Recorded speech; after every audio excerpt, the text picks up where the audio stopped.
The following is a hockey podcast out of Vancouver and Surrey, British Columbia. It'll only consist of a lot of puck talk and even more BS, or in actual words, banter and satire. Enjoy, and as always, go Canucks go. Elias Pettersson is about to sign the biggest contract in Canucks history. That's the important part. But how we got here, that is a crazy, bizarre, winding, twisting road. And we're going to unpack that next here on Locked On Canucks. Bro, it's an emotional road too, man. Never forget where we were when we watched Pettersson play his first game. We were together, holding hands. We were holding hands.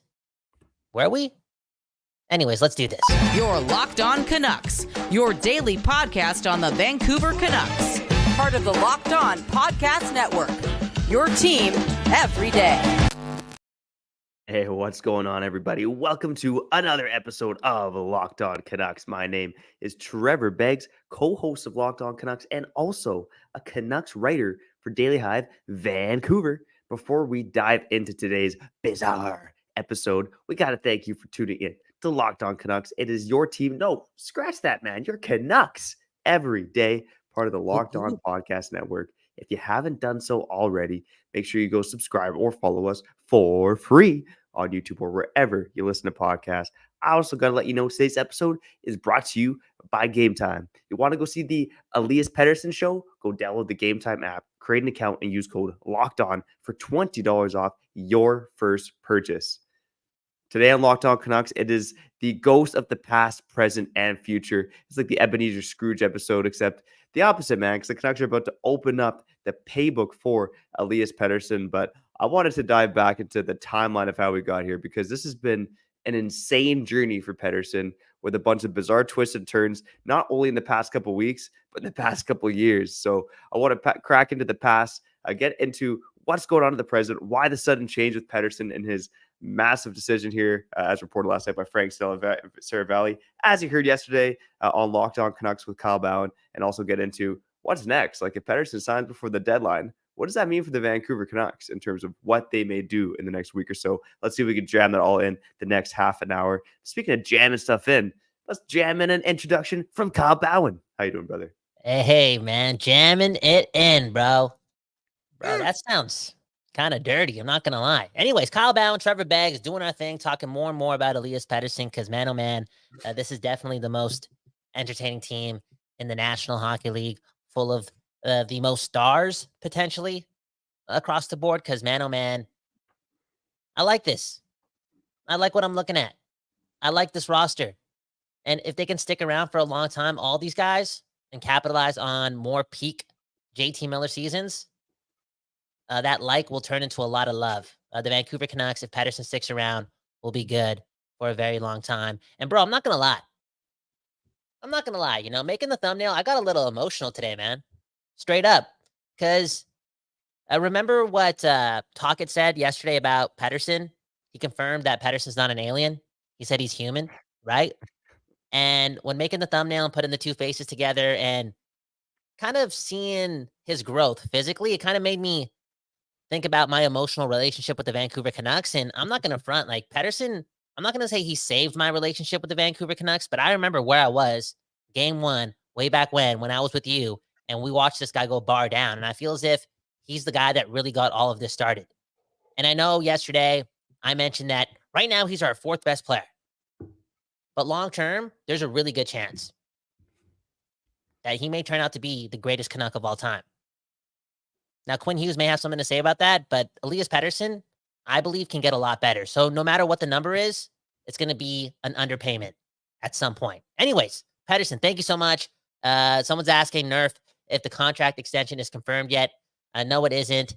But Rick Dhaliwal, he talked more about it. I don't know if you have the tweets or the quotes, but apparently this is true, right? They are talking now. Dhaliwal said something amongst the lines of, he's not sure if it's an 8-year deal.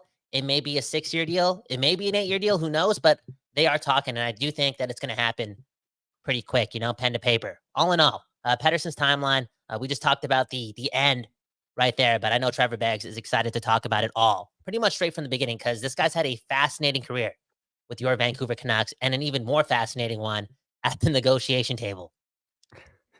All right, let's try to pack in Pettersson's Canuck career on speed here in the next few minutes.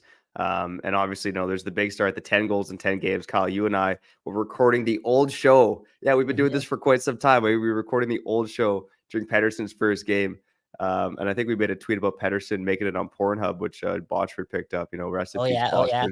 I often think about what Botchford would think about these Canucks right now. Rest in peace to that guy. What a beauty. But Pettersson obviously tore it up through his first couple seasons. A little slow in that 2020-21 season after the bubble playoffs.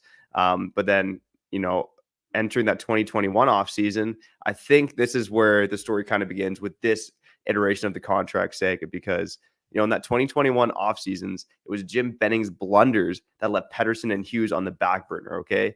There's the OEL Garland trade, which was basically a cap wash. But they also signed and acquired Jason Dickinson, Tucker Poolman, and Travis Hamonic. That cost them $8 million for those three players. Pettersson signed again for $7.35 million once he actually signed. So, it goes back beyond that, the 2020 offseason when, the Canucks made the moves that they did to go from being, a bubble team on the rise to being near the bottom of the standings again. We've seen time and time again how much Elias Pettersson wants to play for a winner. And the Canucks in 2020, 2021 weren't a winner. And then that previous offseason made moves that didn't align with a winning franchise. Again, the OEL moves was a move that reeked of desperation. At the end of the day, Pettersson and Hughes do sign on October 1st, 2021, right on the eve of the season. And it wasn't smooth sailing from there, right? Pettersson played probably his worst hockey after signing that deal under Travis Green. Eventually, Green and Benning get fired, thank the Lord. And he has a renaissance under Boudreau. And then the 2022-23 season goes off the rails. Boudreau gets fired. Drama all over the place. Miller, Horvat, so many Canucks have come out and talked about how much of a bleep show the 2022-23 season was. But through it all, and Kyle, this might be Pettersson's most damning achievement. He had a 100-point season through all that chaos. An 100-point season in the year where Boudreau got fired. This team is in the gutter. They're near the bottom of the standings for the entire season. Does that shock you to kind of go back and think about? No way, dude. I know you just skipped over before the contract negotiations, you barely touched on what this guy was doing in his debut with the Vancouver Canucks, but it's pretty obvious within the first couple of seasons, that bubble playoffs, that this guy is a magnificent player. He makes players around him better.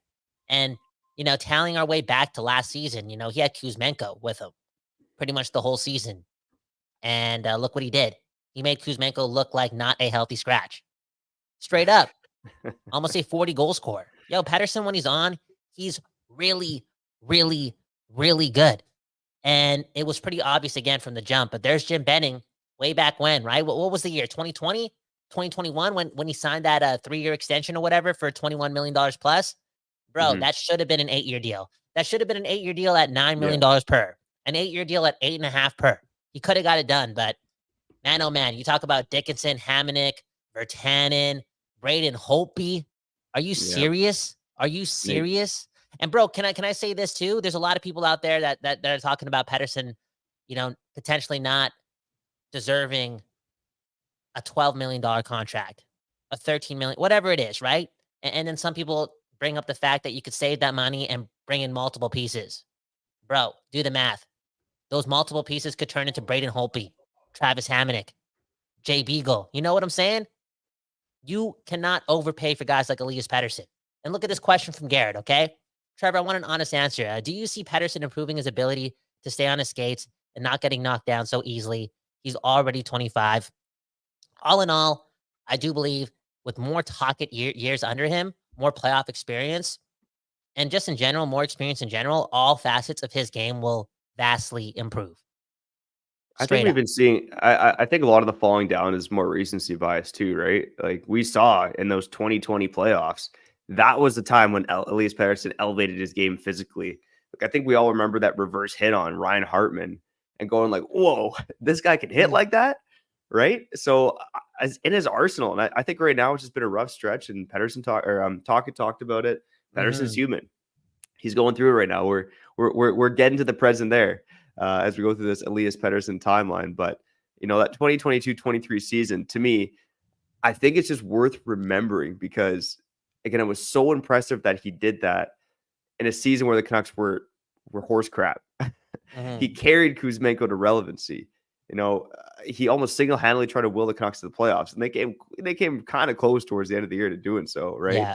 According to The Athletic, his market value at the end of the 2022-23 season was $14.9 million. So, Kyle, to your point about you can't overpay this guy, you're kind of right.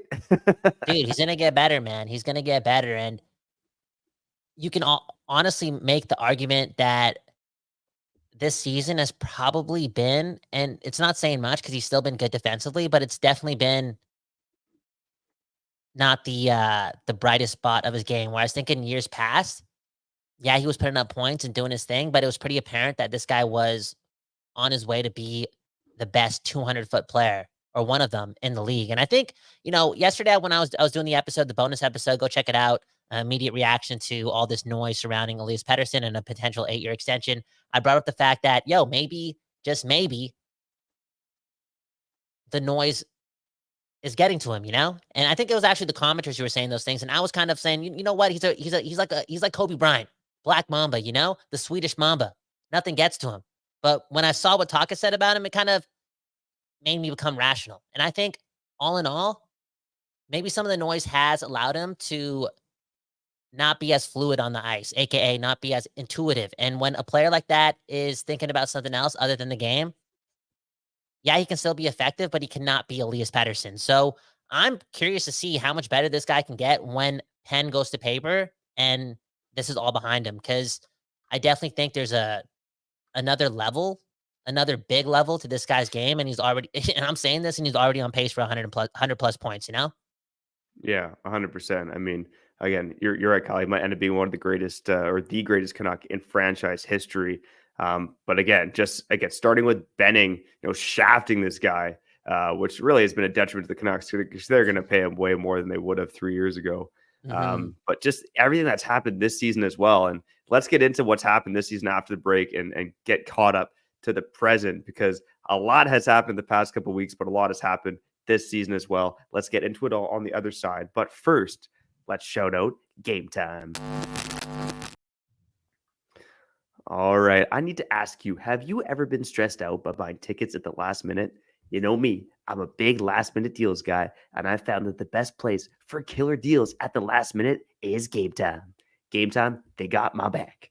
I get these emails from Nicole at Gametime, and she's always teasing me with concerts and events this week in my area.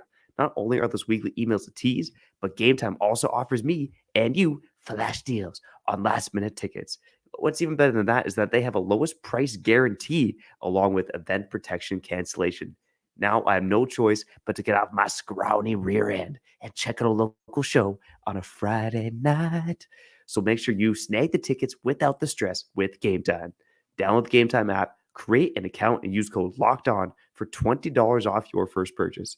Terms apply. Again, create an account or redeem code LOCKEDON for $20 off.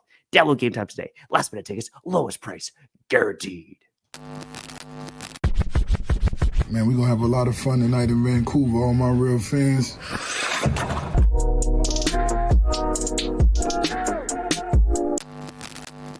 Okay. We back having this conversation about your Vancouver Canucks. And again, maybe, just maybe, their best player of all time when it's all said and done, Elias Pettersson, on the verge of signing an extension. It's really big news. Really big news. News that it does a couple things, okay? Like I said, it's made me emotional because I'm going back in time and, we just talked about some of his past, okay? It's only a 30-minute program. We can't do it all. But man, oh man, what a start to his career. 10 goals in 10 games. And ultimately, I think allowing this team to see the future. Now, the bad thing about that was the guy pressing the buttons was Jim Benning, but Pettersson did that post Henrik and Daniel Sedin. You know what I'm saying?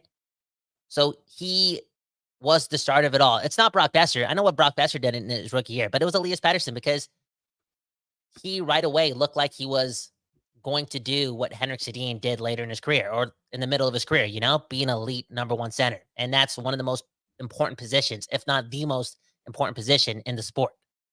And for him to do it ASAP again, just made me think about bigger and better things. And it took us a while to get here to reality, to us actually having an establishment, a professional organization. But man, oh man, Pettersson has a whole lot to do with that. And again, feeling emotional, feeling a lot of ways. All in all, I do think that Elias Pettersson, the way he plays, I know a lot of people complaining about him falling down. I do think he puts up the points. I do think he is really good defensively. And I also do think that he's also a physical player. He puts his body on the line. That's a dude who deserves the most. And whatever he gets paid, I'm going to be happy with it. And I know we can look back in hindsight and say, oh my God, Benning, you could have got this guy for 8 years way back when, but that wasn't in the cards. And maybe it wasn't in the cards because Elias Pettersson deserves to be one of the highest paid players in hockey. Yeah, I like the optimism, bud. And, I just find it so funny. We see it in our comments. We've talked about it on our show. There's a lot of negativity towards Elias Pettersson, and maybe it's the falling down, maybe it's the contract, maybe it's because other guys in the team have overshadowed him. But I can't blame this guy one bit for not wanting to discuss during the season. Now, let's get into it in a couple of minutes. Like, again, how we got here, what changed, because you look back at that boat ride with Elliotte Friedman, that infamous boat ride in Sweden. No Swedish meatballs present. Maybe that was an issue. Yeah. But Pettersson, again, told Elliotte Friedman that he didn't want to negotiate during the season and that he isn't in a rush to sign. It was an honest and level-headed response. But the fact that one of the best players in the world was going to play out the final year of his deal was, regardless, it's a story, right? But again, you look at Pettersson, 100-plus points in 2022-23, played on a dog crap team, a team that had missed the playoffs for 3 consecutive seasons. If I was Pettersson, I don't care how much I love the city of Vancouver. I'd probably hold out too. Of course, dude. Who wouldn't? Again, an alpha athlete too, man. A guy who really cares about winning. Look at the way he plays. This guy really cares. And he's been around a lot of losing. He had every right to want to negotiate at the end of the season. But at the same time, man, you can't be taking a boat ride with Elliotte Friedman, the guy who talks the most. He talks the most, man. Okay? For real. You can't do that and expect Vancouver and this fan base to not talk about it when we get closer and closer to the deadline, when numbers do matter, when the number crunching does matter. Because, player acquisition is a thing. This team's trying to make a trip to June. And if that's the case, you got to get your numbers in order. And Alvin made it pretty clear a couple months ago that there's a pecking order to things, and Pettersson was number one. And this team is unable to do maybe what they want to do if they don't know that Pettersson number prior to the deadline. That's just reality. And at the same time, bro, Vancouver Canucks fans, we've been through a lot, 50 plus years. Again, I'll say it. We've been past the second round 3 times in 50 plus years. You know how pathetic that is? That is so pathetic. That is embarrassing. It really is. So we're pent up. We've also saw what happened to Calgary. It's the truth. Calgary, they had a really good team. A lot of star players, put up a bunch of points. Matthew Tkachuk would think that's an appealing place to potentially win. And what did he do? He requested a trade. Didn't want to extend there. That only happened a couple years ago. Not even a couple years ago. So we had every right to feel a little confused too. It's okay. Everything can be true. It can in this situation. Based on how important Elias Pettersson is. Again, I'll say it for the third time. This guy might go down as the most important player in franchise history. So all the noise that Pettersson talk it about, and all the noise that kind of maybe got in the way of him doing his thing, I'm not going to say it was self-induced, but it was inevitable. You could say Canadian market or not. I think that's overblown. I think this would have happened in Nashville too, straight up. Straight up. Or in Carolina. Or in Arizona, because you know why? He's so good. We're not talking about a top 50 player. We're not talking about a top 100 player. We're not talking about one of the best players on your team. We're talking about one of the best players in hockey who's only 25 years old. Yeah, and like you said, Kyle, everything can be true. The frustration, the fact that, Pettersson can't be blamed for wanting to take it slow. But, again, that's part of the reason why it's been such a bizarre story, because there are so many sides to it. And you talked about getting on the boat with Elliotte Friedman. Well, guess what? This season specifically, Elliotte Friedman has added to the bizarre nature of the story over and over again. I mean, Kyle, you and I remember on the first day of the season, the vibes around this team were not good. Garland's trade request, and then Friedman has that report that the Canucks might want to wait to see what Pettersson does this season, which it seemed like semantics, but at the time, it's like, what is happening? Nah, you know what, bro? His deal. You know what, bro? Sorry to cut you off, man, because you called me in the morning and you talked about Nick Kyprios too, talking about, there could be some problems in the dressing room and it might be contract related, blah, blah, blah. And then Elliotte Friedman in the beginning of the season, maybe the Canucks want to see what he does this season before they talk contract with them. Bro, y'all not in Vancouver. I swear to you, man, these guys just talk ish because they know it's going to get clicks and they don't understand the circumstances, okay? These guys are they're They're thousands of kilometers away, and they're creating the most noise. You know what I'm saying? Come on, man. I remember that now. Now you're making me think, man. Now you're making me think. Again, you know what, Pettersson? I don't know if this guy's ever doing another one-on-one interview with Elliotte Friedman for a while, man. Yo, come on, Elliotte. But we gotta get Elliotte on the show. Honestly, it is the East Coast that's been added to it, man. And here, let's get into what else has happened this season, Yeah. okay? Because when you hear from Canucks management, for the most part, it's been fairly normal, right? So Rutherford had his 2-year anniversary in December. He does the media rounds and he reiterates the Canucks are not concerned about negotiations with Pettersson.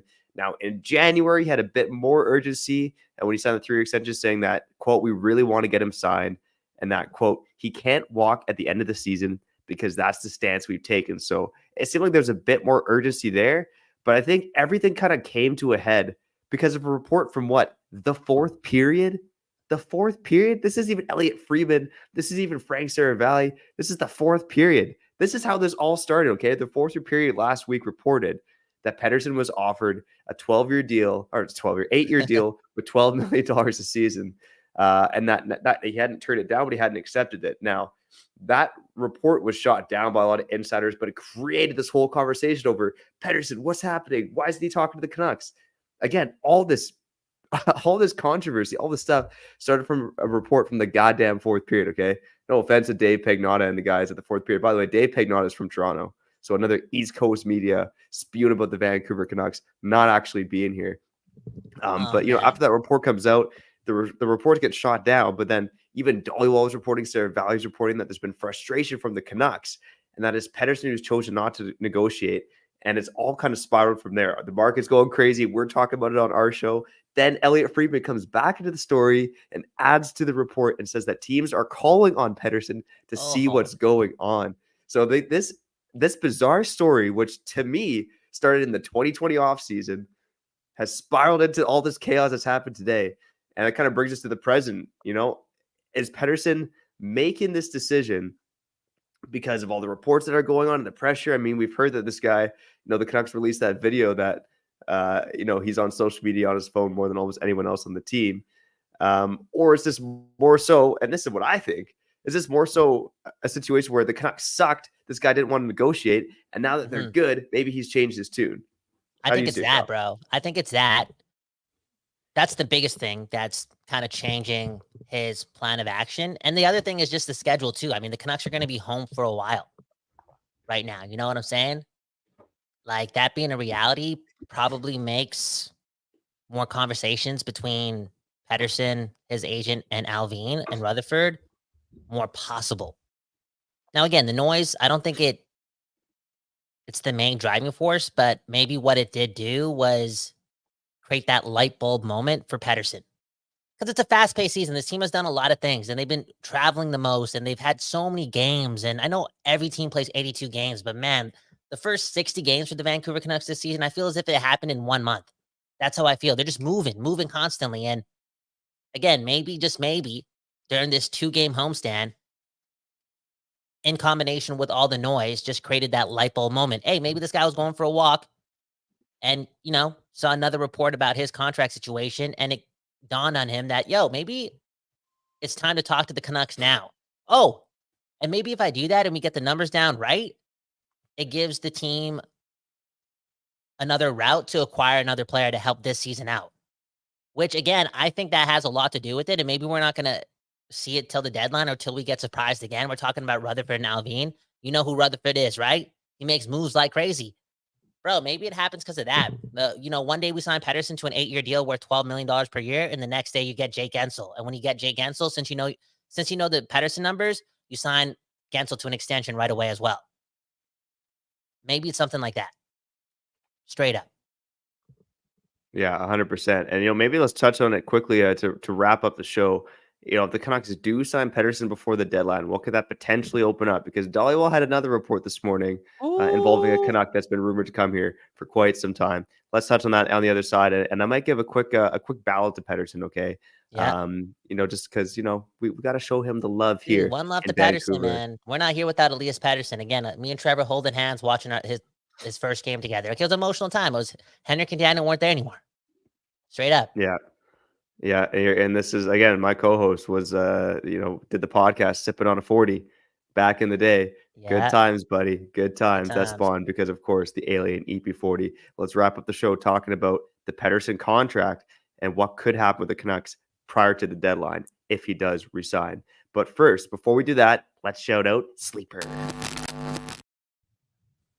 All right, it's getting into the stretch drive of the NHL season, and Canucks fans, not only do you have the best team in the NHL, but you might be on the verge of signing one of the best players in hockey. Hey, do you want to be the best at something else? Go try playing daily fantasy hockey on Sleeper, the official daily fantasy app of the Locked On NHL Network. Sleeper is our number one choice for daily fantasy sports and especially daily fantasy hockey, because with Sleeper, you can win 100 times your cash in daily fantasy hockey contests. All you have to do is pick whether studs like JT Miller, Brock Besser, or the alien himself, Elias Pettersson, will record more or less than their Sleeper projections for things like goals, assists, saves, plus, minus, and more in a given game. To win a 100 times bet on Sleeper, you need to correctly predict the outcome of 8-player stats. You heard me, Canucks fans. You could win 100 times your money playing daily fantasy hockey with Sleeper. So start paying attention and nail your picks so you can start winning big. Use promo code LOCKEDONNHL and you'll get up to a $100 match on your first deposit.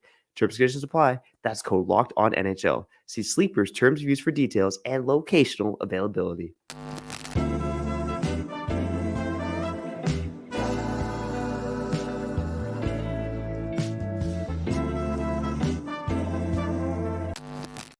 Okay. We back on this conversation about your Vancouver Canucks called Locked On Canucks. A part of the Locked On Podcast Network, a place that, instills the culture, right? Your team every day. We say F that. We say it's your Canucks every day. Straight up. Home of the West Coast Buys is, the place where this is set to. Shout out to the Don't Doze Art Lab for doing just that for years and years and years and years. And for a lot of tomorrows coming up. Hey, speaking of tomorrows, man, if I do the math, I think there's like 25 more tomorrows until the Canucks play the Kings again at Rogers Arena. Okay, March 25th. And I got 2 tickets available to a lucky winner. All you have to do is subscribe to this channel, hit the like button if you want to be nice, and you also have to subscribe to my Discord, okay? Link in the bio. And man, oh man, I felt as if I kind of understand Discord more and more, okay? As the days go by and I'm using it, we're going to have a lot of fun there.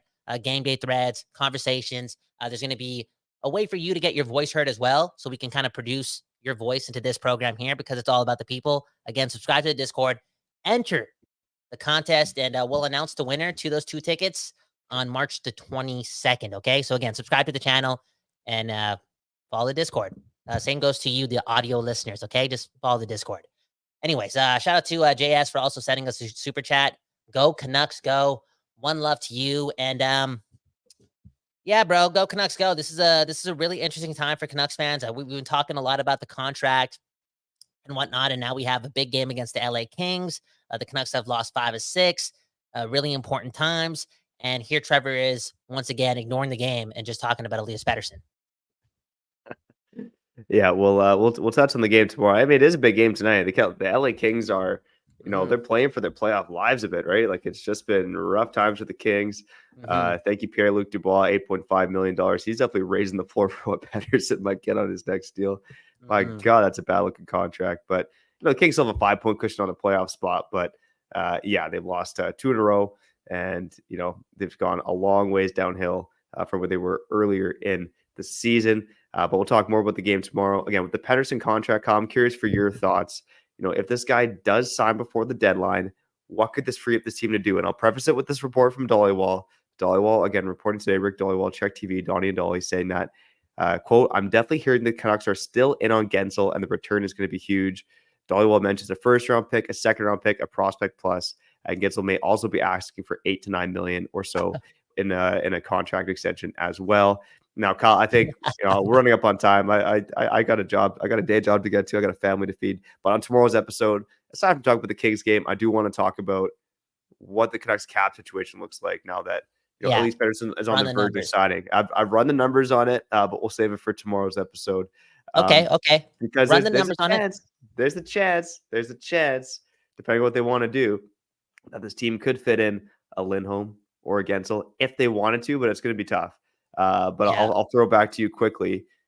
If Pettersson signs before the deadline, does that free up the Canucks to do a deal like Gensel because there's some certainty there, or does it matter? It does. It does. All this stuff didn't make sense to me until last night. The Canucks are really going super all in. And not just all in for this season, but all in with this core, aka all in with this core, not needing prospects to come save the day. Okay. I think the Canucks, Alvin and Rutherford, they kind of look at the situation. Quinn Hughes, Thatcher Demko not being paid a lot of money. JT Miller playing way underneath his contract value, right? We spent so much time talking about, oh my God, the Canucks got to get Pettersson to take less because good teams win with contracts that, don't exceed their value, right? That's the whole premise. Like, oh, you need players to take less. Yo, we have a lot of players that are not getting paid market value, and they're our best players, Miller, Hughes, and Demko. So this is the time to really go all in. It doesn't make a lot of sense because 12 months ago, bro, we're praying for Connor Bedard. But fast forward to the now and the professionalism and the leadership, Rutherford, Alvin, and Tocchet, and the success and the recipe kind of taking form, I could see why, again, it's all in time. There's a lot of confidence within that organization. There really is. Now, Trevor, I know you got to go. You got a day job to go. The comments have been going off. I haven't gone to any comments this whole episode, so I think I got to give them some love. We'll save all the cap crunching for tomorrow. But yes, I think the Vancouver Canucks are not only in on Jake Gensel, I think they're going to get him. They know the player, and they're going to be willing to pay this guy $8.5 million for a long time. It sounds all scary, but if the Canucks get Gensel, they extend Pettersson, they still have Hughes, Demko, and Miller. Moving forward, it's safe to say that the Canucks could be cup contenders for the next 2 to 3 years. And that's remarkable to say. Let us know in the comments if you guys want Jake Gensel. We're going to talk about it for the next 5 to 10 minutes. Beggsy's going to say bye to us. And man, oh man, what a time to be a Canucks fan. Seriously, yeah. One love to all you out there. From everydayers to first-time listeners, we love each and every one of you. I'm so excited to be covering this team for Locked On Canucks alongside my brother Kyle Bhawan, and man, oh man, it helps with their winning hockey games. Hey, Kyle, tomorrow it'll be the 1-year anniversary of us doing the show here on Locked On Canucks. Hey, March 1st, 2023 was the first day we did it. So we've been doing this for 1 year, man. Unbelievable stuff. Okay, on top of crunching the numbers for the salary cap, can you crunch the numbers of the Canucks record since we started hopping on YouTube and talking about the Canucks? Because I'm pretty sure we're probably the good luck charm if you do the numbers, man. Straight up. Yeah, 100%. It's all thanks to us. It's actually all thanks to you, the listeners. We are nothing without you. We freaking love you, but I got to get out of here. Kyle, one love to you, one love to the listeners, and go Canucks go. Go Canucks go. Go Canucks go. Okay, I'm going to stick around for about 5 to 10 more minutes. We haven't really gone through the comments, and bro, I got to be honest, man. This show is really nothing without the comments, man. It's too much fun interacting with you and you and you and you. And let's practice, man. Let's practice what? Let's practice our relationship and our chemistry going into some potential watch parties, okay? Because, man, like I said, this show is produced out of the Don't Doze Art Lab. And if you don't know, the people running the show here at the Don't Doze Art Lab, they really care about their neighbors. They really care about the West Coast bias. And, we could potentially have a fun time come playoff time with you and you and you and you. Okay, look at JS. This is the big one, okay? We just spent the last 5 minutes talking about Jake Gensel. We just spent the last 20 minutes talking about Elias Pettersson's contract, right? And we're tying the two things together. The Canucks, they need to know their numbers. They need to know how much they're going to pay their most expensive player before they bring in somebody else who they may extend. And look at what JS is saying. I hope we don't trade Jonathan Lekkerimäki. I don't think they will. I don't think they have to. Straight up. Jake Gensel is not Connor McDavid. He's not Leon Draisaitl. He's really good. Really good. He's also coming off an injury.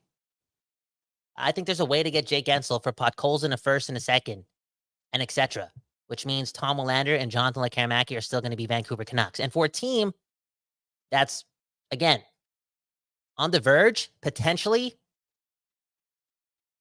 to trade what? 4 first-round picks in a 12-month span? If my math is correct, or is it 3? It's 3, sorry. 3 first-round picks in a 12-month span. You best believe that they do need their 2 last first-round picks to pan out. And remember, this regime, they didn't draft Podkolzin, man. They didn't. And maybe they see a guy like Archie Baines giving the exact same value as somebody like a Podkolzin. Bro, now my mind's going to a million places, bro. What if it's not Podkolzin? What if it's 18 goal scorer, all on even strength? Nils Höglander. Which, again, we're talking about Jake Guentzel, a really good player.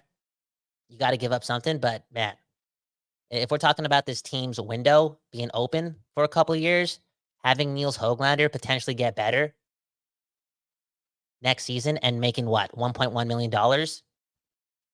It's pretty important. Really, really important. Where's Callum? Okay, Callum Sandy. Well, where's this coming from? Okay, I will take your girlfriends to Cactus Club for free. Speaking of free, okay, hit the like button, subscribe. It's free. And the more and more y'all can do that, the closer I can get to taking my hot girlfriend to Cactus Club every now and then. Look at Dingbat. I agree with this, okay? Nils Höglander could be the next Jake Guentzel. Now, let me ask you something. Could you have Jake Guentzel, Connor Garland, and Nils Höglander all in your top 9? Right? I guess. I do think Nils Höglander can learn a lot from a guy like Jake Guentzel. Maybe having those two on the same team, boom, bam, right? Could be a lot. And then we have Burns saying Höglander is a keeper. Look, if the Canucks are getting Jake Guentzel, they're going to have to give up somebody. When I say it out loud, right? Podkolzin a first and a second for Jake Guentzel. It makes sense. And then a part of me is like, I don't know if Pittsburgh's really doing that. Maybe they're going to ask for more. And they can't get Lekaramaki. They can't get Tom Willander. Who else are they going to want to get? Maybe a young Nils Höglander who was taken in the same draft as Podkolzin. What a time. Okay, look at Roland. Or is it Rolland? Wait until after the playoffs to decide on Lindholm and Pettersson's contract. I think if they wait on the Pettersson thing, because I'm guaranteeing that this guy is going to be an elite playoff performer, they might have to pay him like $1 million more or $500,000 more. Straight up. I think it's in their best interest to do this now. I think that the Canucks, again, we just had talk and admit that Pettersson does hear the noise. I think it's in the Canucks' best interest to eliminate that noise going into games that really matter. So sign that contract well before the playoffs start. Please. See those, okay? There's such thing as too much. Are you talking about doing too much this season, which we already have? Could you imagine? Could you imagine if, again, we've been doing Locked On for 1 year, almost 1 year to the date. Could you imagine if I told you last year that the Canucks are going to make 3 of the biggest trades next season to go all in? You would have called me crazy. You would have called me high, drunk, stupid. But you can argue that the Canucks, if they trade for Guentzel, would have done just that. And that's unheard of. Like, what other team does that? What other team is doing all that? Lindholm, Zadorov, Guentzel, all in 1 year. Hronek. That's something else. And Citos confirming that he doesn't want Jake Guentzel. It's going to cost too much, and it's not worth the asset loss. Is it safe to say if the Canucks do get Guentzel and they trade everything that it's literally cup or bust? Which I've already signed up for. But if, again, they trade for Guentzel, Miller, Lindholm, Besser, Pettersson. That's a lot of quote-unquote firepower. That's a lot of assets given up. Yeah, you best believe that it's a cup or bust. Straight up. Unreal, man. I can't believe we're doing this. How about Frosty, man? I want to be good for a long time. Don't care who has to be acquired or let go. I think if the Canucks do trade for Guentzel and they extend him, and they do have JT Miller, who's now the driving force of how successful this team can be. If he can continue to be a 100% or 100 point, type of player, obviously that's a beautiful thing. And more notably, the Canucks have to lean into that because he's 31 years old, right? They got to lean into that. They got to identify that and say, you know what? The time to go all in is right now.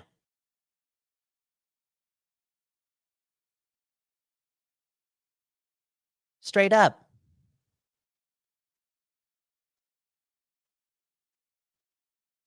Straight up. Look at Burn, okay? I'm sure Pettersson, and one love to the comments again, okay? I'm sure Pettersson told media earlier this season that he didn't want to, talk contract till the summer. What does a team do just before the summer? Win the cup, if they can.